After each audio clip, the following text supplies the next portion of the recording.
النهارده جبت المكنه بتاعه الزبادي. احنا كتير مننا بيبقى عايز يعمل زبادي، وخصوصا في الوقت بتاع كمان في شهر رمضان. وبصراحه انا من يوم ما حاولت ان انا اعملها وانا كل مره بتفشل مني، فقررت ان انا اجيب بقى المكنه بتاعتها. هي فكرتها بسيطه خالص، هو الجزء اللي تحت ده بيدي حراره للكوبايات بعد ما بنحط فيها اللبن وكده، وبتتحول لزبادي. فهي زي ما انتم شايفين كده، الجهاز عباره عن قاعده كده بتسخن، بتدي تدفئة، والكوبايات دي ازاز بالغطيان بتاعتها والغطا بتاعها. وطريقة تحضير الزبادي سهلة جدا. بنغلي اللبن، لو حليب كده عادي بنغليه كويس، وبعدين بنسيبه لغاية ما يبقى بدرجة حرارة الغرفة، مش هو يعني ساخن. وبعدين بنصفيه كده من القشطة دي بتاعته، وبنجيب واحدة زبدية وبنشيل الوش بتاعها عشان الزبادي متعملش وش او تبقى فيها دهون كتير. لو احنا عايزين برضو لو مش عايزينها خالية من الدسم، ممكن نسيب الوش ده عادي بس. وهنحط كده الزبادي على حليب ونضربها كويس جدا في الخلاط، او بايدينا عادي بالمضرب البيض.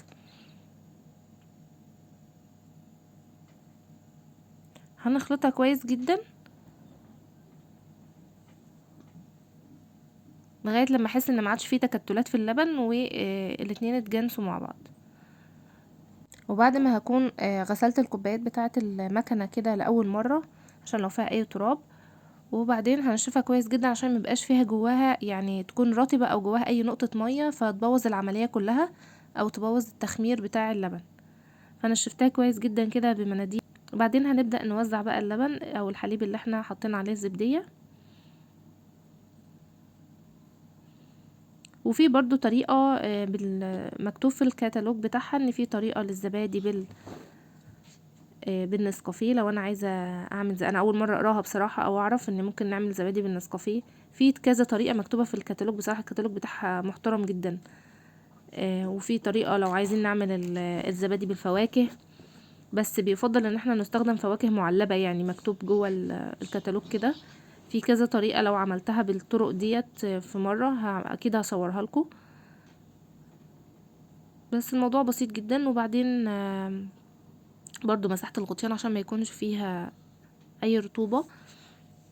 وبينبه ان احنا لما نيجي نفتح الغطا بعد ما العملية تخلص خالص، عملية التخمير اللي بتقعد من 8 ل 10 ساعات، نحاول ان احنا هنلاقي يعني زي في تكثيف كده على الغطا من جوه لكل كوباية. نحاول ان احنا ما نوقعش المية دي على الزبادي عشان ما تعملش مية بس. وهنرص بقى الكوبايات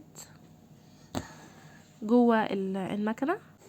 حبيت برضو اوريكم ان هي ممكن تتعمل ب زبادي جهينة غير الزبادي البلدي بتاعه اللبان.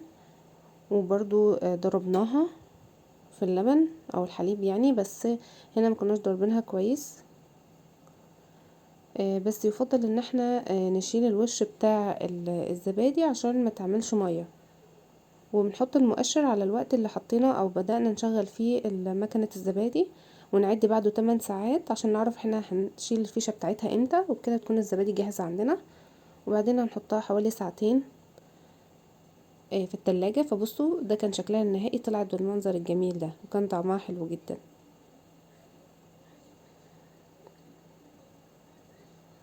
انصحكم تجربوها وشوفوها على امازون، هتلاقوها ويمكن كمان فيها عروض.